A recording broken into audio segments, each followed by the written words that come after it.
Hey guys, welcome back to Nature's Cadence Farm. Today we're going to be assembling our Granberg International Alaskan sawmill. So I picked this up off of Amazon. I'll put a link down below for you guys to check that out. And so anyway, so yeah, there's a video on there. In fact, the directions here shows to scan a QR code, and you can see a video of the assembly process. But I'm gonna watch that, check that out, and then probably get this together. But I wanted you guys kind of to come along with me and see how the assembly process went. So let's get started. So it says take a one of these guys here. I'm just following the pictures, and grab one of these things here, which we're gonna have to open up. It says attach the handle boss number 1, which is this guy, to the end of the bracket. Okay, so if we have it like that with the USA over there, and we have one of these with the opening toward the USA, looks like that's what we need.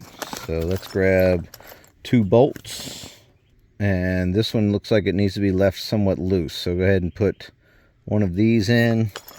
I'm just going to dump all this out. No way I'd be able to dig through that and get these out of there.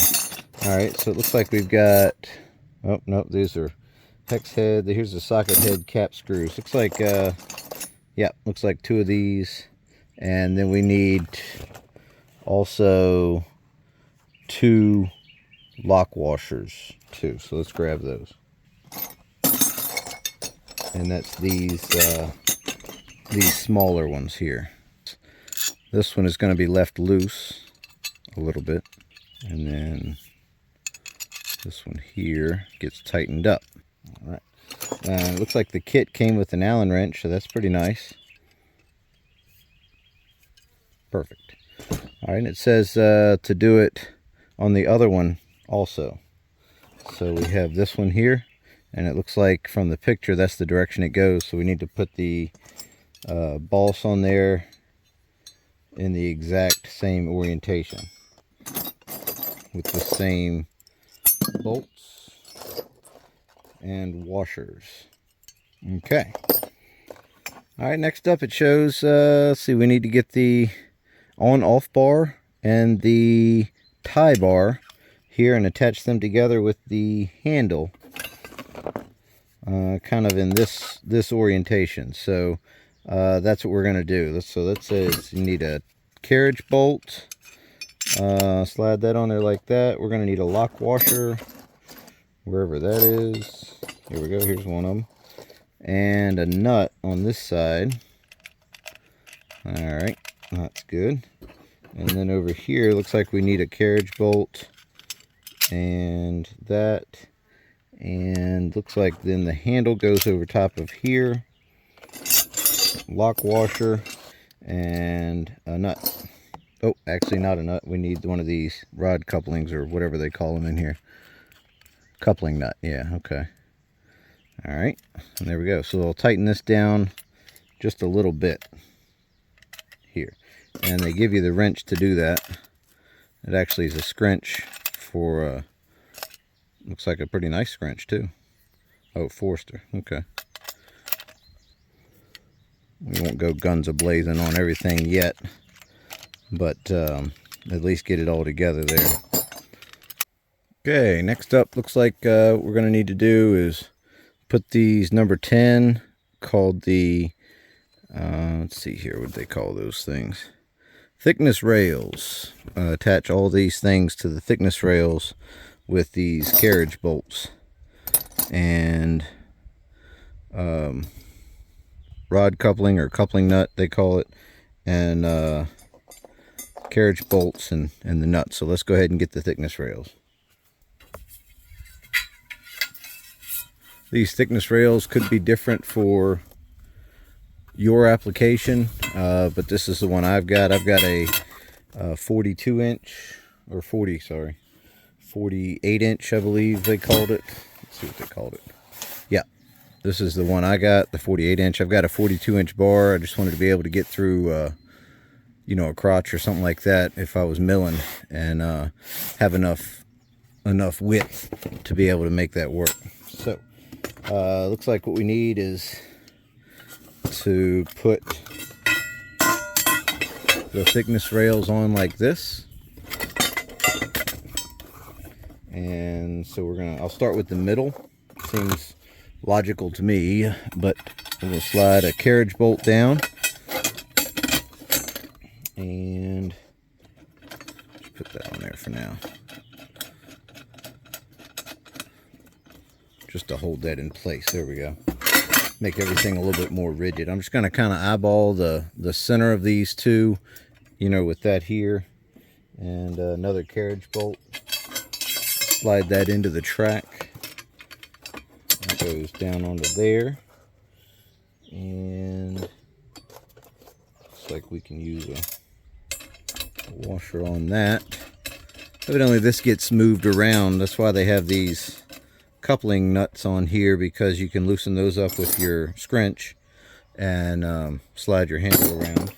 So there's that. Now we need to get our pieces here. So if we're following the directions here, we've got our handle going up like this, right? So we've got ours going up like that. So these guys need to go on like this on that side over here. So let's put that one on. And that is a carriage bolt, a washer, and a lock nut. And this is another carriage bolt over here, washer and lock nut. Let's go ahead and put a little tension on these. Might not tighten everything down all the way. I'm going to go get a ratcheting wrench. I think that'll make life a little easier. Got our 1/2-inch ratcheting wrench here. That should do it. Looks like the opening is going to go this direction, just like the other one. Perfect. Let's do it like that. This one gets 2 carriage bolts, 2 washers, 2 nuts, and this is a 1/2-inch still. I flipped the whole assembly around so that this groove part, this is called the thrust end, from the directions from just what I'm reading here.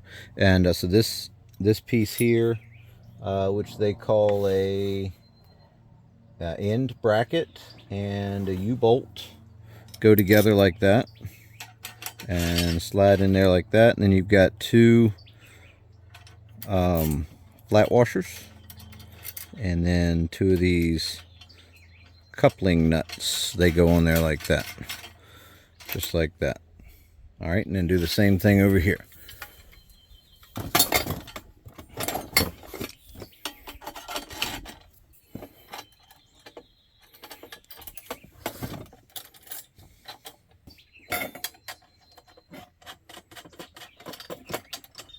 Now we get our adjustment post and clamping bracket. We're going to put those together with 2 of these bolts like this and 2 flat washers. Slide it through the hole, thread it into the welded on nut that's on the back side. It looks like a flange nut they welded on there. It's pretty nice. This goes on the thrust end. So that was this end of the machine here. So all right, this is the nose end. Adjustment post and clamp bracket, and this one also gets the nose guard too, since this is the nose end. So we're going to need 2 more bolts and 2 more flat washers, and the nose guard gets threaded, so we could hold on to everything, gets threaded into the bolt there too, so that slides up onto there. And then flip that around to where the open hole is right here. That goes in there and then gets threaded in here.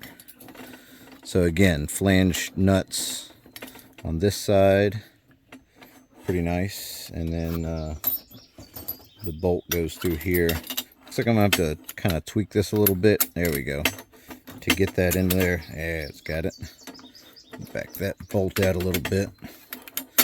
There we go. Just kind of got to bend that nose piece a little bit to make everything fit. Like this will be a good opportunity to use this ratcheting wrench again. There we go. All right, got that started. All right, next up, looks like on the nose end, we're gonna feed in the nose bar, or the adjustment bar here. Let's see if we can get that out of the way. There we go. Got it. A little tight. We'll just set it to 8 right there. Let's just, for now, let's just get it in a place where we can actually, you know, it'll kind of hold itself in position. Well, maybe 9 is showing just a little bit. How about that? That'll work. And thrust end, these guides go toward the middle of the mill. So we're gonna kind of get that going there. There we go. And we'll put that with 9 showing a little bit at the top again, just so it's halfway close. Okay, wow, that fits in there perfectly. Very nice fit and finish. Next up, we're going to slide the handle, what they call it, number 21, into the frame here, now that we have it all assembled. All right, we went ahead and slid the handle, number 21, into here. And what I had to do, I couldn't really get it in these brackets over here. I just kind of bent them out a little bit with the scrunch, and that seemed to help quite a bit getting this bar in there. So here's the mill all assembled. You can see I've got it kind of shortened up here a little bit because I'm going to be running a 32-inch bar on here for now. And I've just got to go back and tighten up all these nuts. I'll probably slide this to the middle of whatever the 32-inch bar ends up being. And yeah, so this is a really nice setup. Everything fit together well. Everything was machined properly, and it worked perfectly. All right, we're gonna slide the saw into the mill. And again, this is a 32-inch. I've got the ripping chain on here. This is a 281 XP I'm using. We're just going to give that a shot first. I've got the chain on it and figured I'd go ahead and give it a go. I'm just backing these bolts off a little bit to give it room to get the bar in there. There we go. All right, got that in. Now we've got this side here. We just need to slide this in to match.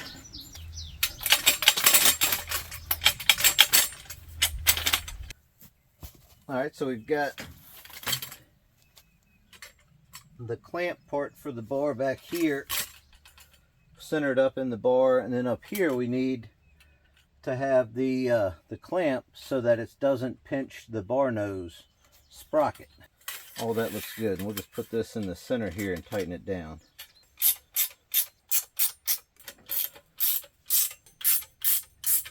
Okay, there you go. So we got the clamps tightened down here, up there, and we went ahead and got all of the other bolts and things tightened down. All right, the last thing we're going to do is we're just going to install these little black plugs. There's 2 square ones, one that goes in here and one that goes in here, and then there's 2 round plugs. Here's the round plugs right here. These go in the end of this tube right here, and the other end there. All right, guys. Well, there you go.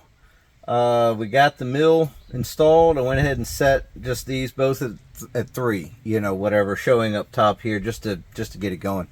Yeah, so that's it. This went together really easy. It took me maybe about an hour, and that was, you know, filming and fiddling around and things like that. It really wouldn't have taken that long, but you know, it went together very easy and quickly, I think. Granberg did an excellent job getting this together. You know, the kit, the package together, and evidently what I can do is just buy this, and this as a kit if I wanted a shorter version of this. So if I wanted a 24 24 or 28 or whatever they make, I can just get a shorter set of rails and have just less weight and less stuff hanging out over there. But I figured for my first one, I'd go ahead and get a larger version. That way I can use, you know, up to the 42, and I can make some really wide slabs with this. So, but yeah, stay tuned for a video of me actually using this thing. You know, I just got it together and I've never used one before. Watched a few videos, so thank you to you guys who've made one already. Video on how to use these. And but anyways, thanks for watching, and we'll see you next time.